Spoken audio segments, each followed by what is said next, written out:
بسم الله الرحمن الرحيم سبح اسم ربك الأعلى الذي خلق فسوى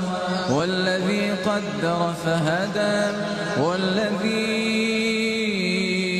أخرج المرعى فجعله غثاء نحوا سنقرئك فلا تنسى إلا ما شاء الله إنه يعلم الجهر وما يخفى ونيسرك لليسرى فذكر إن نفعت الذكرى سيذكر من يخشى ويتجنبها الأشقى الذي يصلى النار الكبرى ثم لا يموت فيها ولا يحيا قد أفلح من تزكى وذكر اسم ربه فصلى